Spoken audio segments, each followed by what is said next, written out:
Hey everyone, welcome to Judging for the Win. I'm Dave and this is Magic from Zero. Today I'm going to be talking about formats. If you know nothing else about Magic, you probably know that it's a card game, and you probably know that one of the things that sets it apart from other card games like bridge and poker is that rather than everyone using the same deck, players each make their own individual decks from the cards that are available to them. I'll be talking about how to build your first deck in a future episode of this series. But before we get to that, we'll need to know about the different formats of Magic, because that affects the rules for deck construction.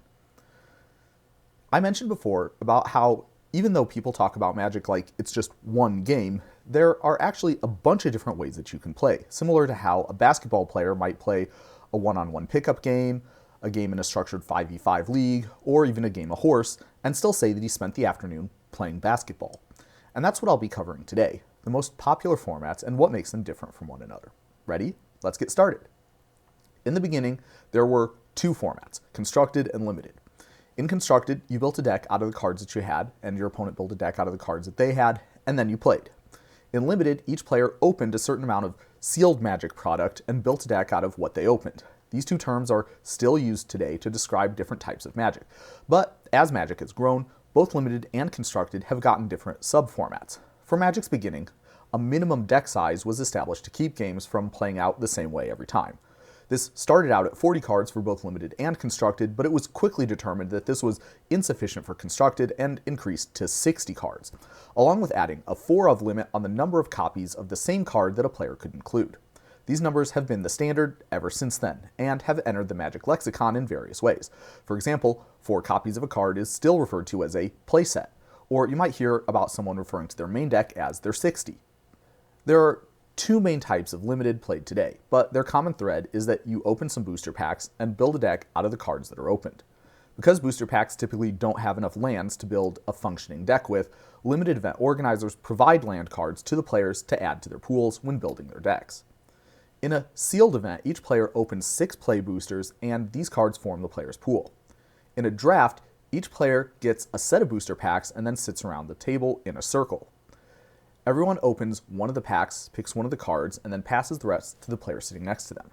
In like manner, all the cards from the pack get drafted, and then players open the second pack, which is drafted the exact same way, except with everyone passing in the opposite direction, and so on. The standard number of boosters to use is 3. Generally, all play boosters from the same set, although older draft formats used 2 boosters from a big set and 1 from a smaller set, or else 3 from 3 different sets. There were also chaos drafts, where everyone gets random packs.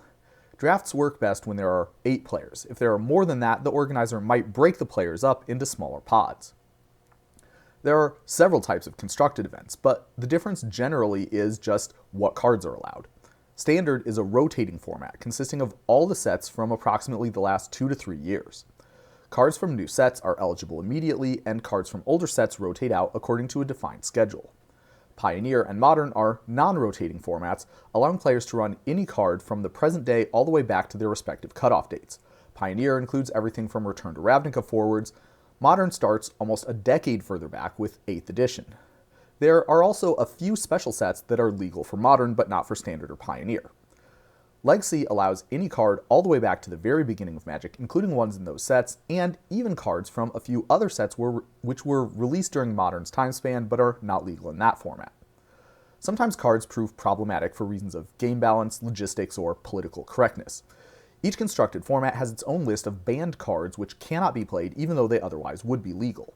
Vintage is the most permissive constructed format, with the same pool as Legacy, but no cards banned due to game balance. Rather, Vintage has a separate list of cards that are restricted to 1 copy rather than the normal 4. Most Magic games played in any of these formats are played best of 3 rather than best of 1. In other words, the players play a match consisting of up to 3 games, and the player who wins 2 of those 3 games is the winner of the match. If a player wins the first 2 games of a best of 3, the third game is not needed and does not count towards the match score, even if the players decide to play it just for fun anyway. In an event with best of 3 matches, players must use the same deck for the first game of every round, but they may modify their deck for the other 2 games. Players do this by using their sideboards, a set of extra cards that they can bring into their deck. Normally this involves taking out the same number of cards as were put in, but officially it is legal to sideboard more cards in than you take out, although this is rarely done in practice. In limited Magic, your sideboard consists of all the cards from your pool, that you didn't put into your deck, as well as an unlimited number of basic lands. In constructed formats, the sideboard is 15 cards. Legally, you could use less than that, but again, this is rarely done because it generally offers no strategic benefit. For constructed formats, the 4 of rule applies to your deck and sideboard together, so if your main deck has 3 copies of a card, your sideboard could only include a maximum of 1 copy of it. This is irrelevant for limited Magic because the 4 of rule doesn't exist outside of constructed. In limited, you can just play however many copies of the card are in your pool. Now, there is one major format of Magic I haven't mentioned yet, and it's actually the most popular one today. I'm referring to a format that was developed by the Magic community called Elder Dragon Highlander, or EDH. This format became so popular and widespread that Wizards of the Coast, the company that makes Magic, picked it up and began officially supporting it. Unfortunately, because they very provably did not come up with the name the community was already using for this format, they couldn't legally copyright it, and therefore had to come up with something completely different to call it by: Commander. Commander is a constructed format, but it's very different from the constructed formats that we've talked about so far. In the first place, Commander is normally played multiplayer, which in the context of Magic means there are multiple opponents. There are variants where players have one-on-one Commander games, just like it's possible to play those other formats I mentioned as multiplayer, but that's a relative rarity. When you talk about Commander, the default expectation most people have is that there will be 4 players in the game. Deck construction is another big difference that separates Commander from the other constructed formats. In Commander, each player's deck must have exactly 100 cards, and the 4 of rule is replaced by the 1 of rule. On top of that, each player's deck is centered around one specific card called the Commander, or General. All the other 99 cards need to be the same color identity as the Commander. This card is not shuffled into the deck at the start of the game, but rather set aside in a game zone referred to as the Command Zone.